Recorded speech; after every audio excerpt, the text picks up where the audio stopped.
Cash ತಂದಿಲ್ಲ, phone pay ಬೇರೆ work ಆಗ್ತಿಲ್ಲ. ಗೈಸ್ ಇವಾಗ ಅಣ್ಣನ ಹತ್ರ ಒಂದು ತುಂಬಾ ಬಿಸಿಲು ಕಾರಣ ಒಂದು ಐಸ್ ಕ್ರೀಮ್ ಕೊಡ್ತೀಯಾ? ಹೋಗ್ಬಿಟ್ಟು ಕೇಳ ಒಂದು ಐಸ್ ಕ್ರೀಮ್ ತಿನ್ನೋಣ, ಬಿಸ್ಲಿಗೆ ಬೇರೆ ತಡಿಯಕ್ ಆಗ್ತಿಲ್ಲ. ಚಲೋ ಬೈ ಐಸ್ ಕ್ರೀಮ್ ಗುರು ಹೆಂಗ್ ಕೇಳೋಣ ಗುರು ಇವಾಗ? ಅಣ್ಣ ಬುಕ್ ಶರ್ಟ್ ಒಂದು ಐಸ್ ಕ್ರೀಮ್ ಕೊಡೋಣ, ಬಿಸಿಲು ಸಿಕ್ಕಾಬಟ್ಟೆ ಅಂತ.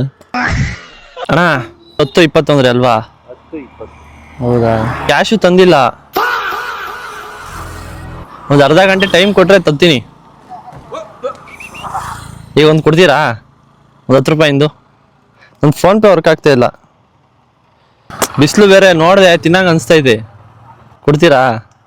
ಒಂದು ಅರ್ಧ ಗಂಟೆ ಬಿಟ್ಬಿಟ್ಟು 10 ರೂಪಾಯಿ ತಂದು ಕೊಡ್ತೀನಿ.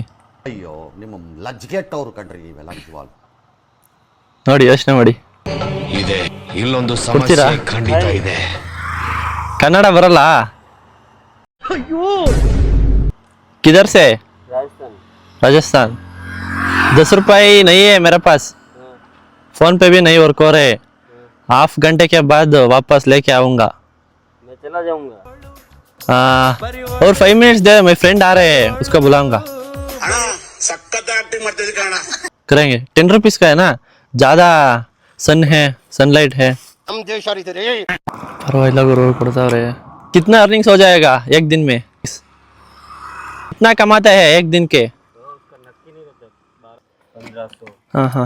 ಅವಣ್ಣ ಅಷ್ಟೊತ್ತಕ ಯೋಚನೆ ಮಾಡ್ತಿರೋದು ನೋಡಿದ್ರೆ ಪಕ್ಕ ಕೊಡಲ್ಲ ಅನ್ಕೊಂಡಿದ್ದೆ. ನನಗೆ ಈ ಎಕ್ಸ್ಪೆರಿಮೆಂಟ್ ಇಂದ ಪಾಪ ಒಳ್ಳೆ ಜನನು ಇದ್ದಾರೆ ಅನಿಸ್ತು. ಈಗ ಏನ್ ಅನಿಸ್ತು ಅಂತ ಈ ವಿಡಿಯೋಕ್ಕೆ ಕಮೆಂಟ್ ಮಾಡಿ. ಸಿಗೋಣ ಮುಂದಿನ ವಿಡಿಯೋದಲ್ಲಿ. ಅಲ್ಲಿವರೆಗೂ take care, tata bye bye. ದುಡ್ಡಿನ ಬದಲಾಗಿ ನನ್ನ ಹತ್ರ ಬಿಸ್ಕೆಟ್ ಇದ್ದಿದ್ದನ್ನ ಅವ್ರಿಗೆ ಕೊಟ್ಬಿಟ್ಟು ಬಂದೆ.